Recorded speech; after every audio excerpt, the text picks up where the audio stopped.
but make no mistake about it. Oh, down! It's down!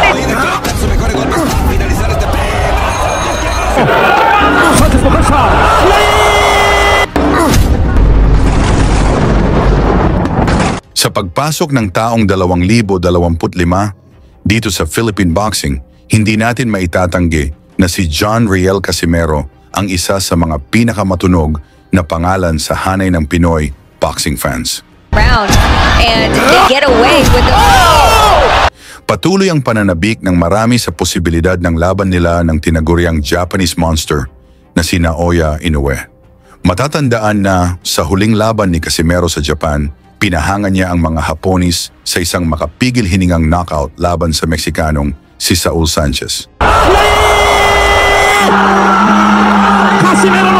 Nangyari ito sa loob lamang ng unang round at sa harap mismo ni Inoue, isang malinaw na pahayag ng husay ni Casimero. Samantala, si Naoya Inoue ay unang natikman ng knockdown sa laban kontra kay Luis Nery. Bagamat nanaig pa rin siya kay Nery, na itanong ng mga fans ni Casimero, kung ang kamao ni Cuadro Alas ang tumama sa mukha ni Inoue, kakayanin kaya ito ng Japanese monster? No mistake about it. Oh, down! It's down!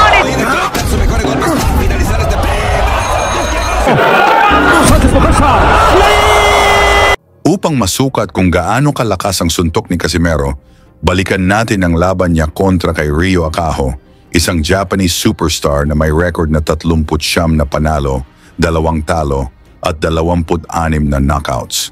Si Akaho rin ang boksingerong sinasabing nagpabagsak kay Inoue sa isang sparring session. Ang laban ni Casimero at Akaho ay ginanap sa Incheon, Korea at isa sa mga pinakamahirap na hamon sa karera ni Casimero.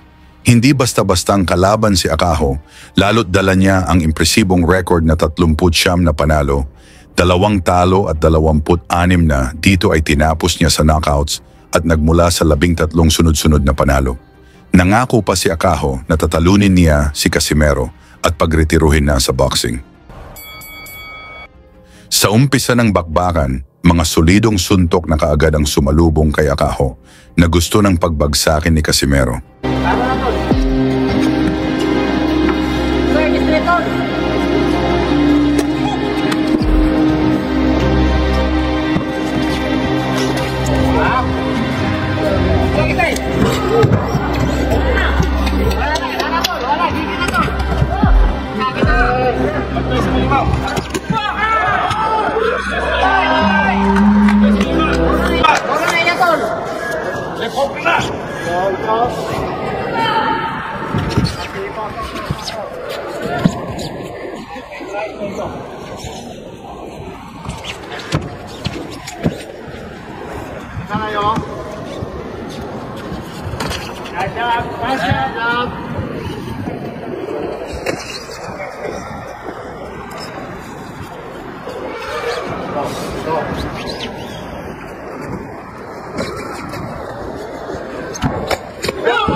Santul kita. Relax Santul.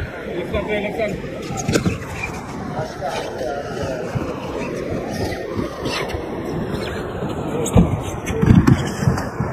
Sa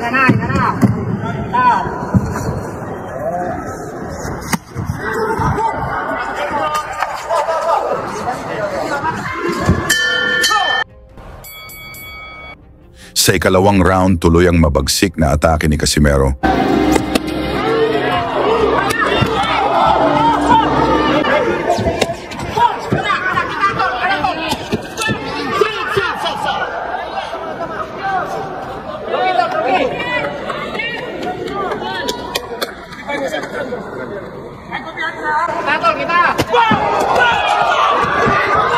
Ngunit sa gitna ng mga suntok niya, nakabitaw si Akaho ng isang counterpunch na naging dahilan upang mapatukod ang gloves ni Casimero sa canvas. Mabilis itong binilangan ng hapon na referee, ngunit hindi ito naging hadlang kay Casimero na bumangon. Mas lalong bumibilis ang mga pinakawalan ni Casimero na hindi na alam depensahan ni Akaho.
Umawat ang Japanese na referee, nagbigay ng babala kay Casimero na iwasan ang suntok sa batong.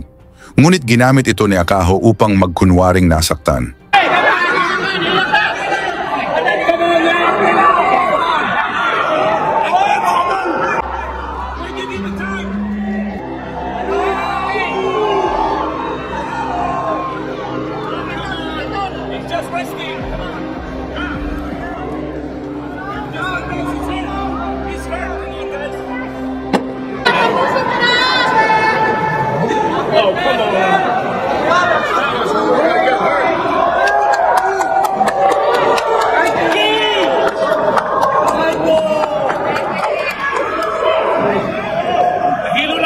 Sa slow motion replay, malinaw na hindi naman tumama ang suntok sa batok. Dahil dito, idineklara ng referee na no contest ang laban.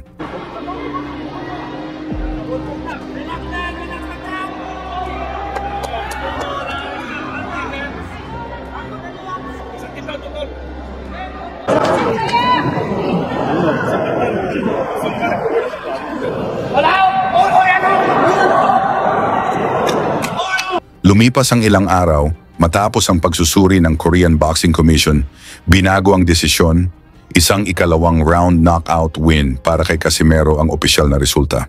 Sa bandang huli, humingi ng paumanhin si Akaho at inaming sumakit ang kanyang ulo dahil sa lakas ng mga suntok ni Casimero, kahit hindi niya matukoy kung saan ito tumama. Tinanggap naman ni Casimero ang kanyang paghingi ng paumanhin. Sa kabila ng kontrobersiya, muling napatunayan ni Casimero ang kanyang lakas at kakayahan. Kaya naman buhay na buhay pa rin ang tanong ng marami. Paano kung ang mga suntok na ito ay tumama kay Naoya Inoue? Mapanatili pa kaya nito ang kanyang undefeated record? Ano sa tingin nyo? Ibahagi ang inyong opinyon sa ibaba at banggitin na rin kung taga saan kayo upang malaman natin kung hanggang saan na umaabot ang ating kwentuhan. Lagi niyong sundan, huwag magpapahuli. Pag-usapan ni bakbakan, balita niya at laban. Mga Pinoy na di nagpapagapi. Salamat sa mga suporta na lagi nandyan.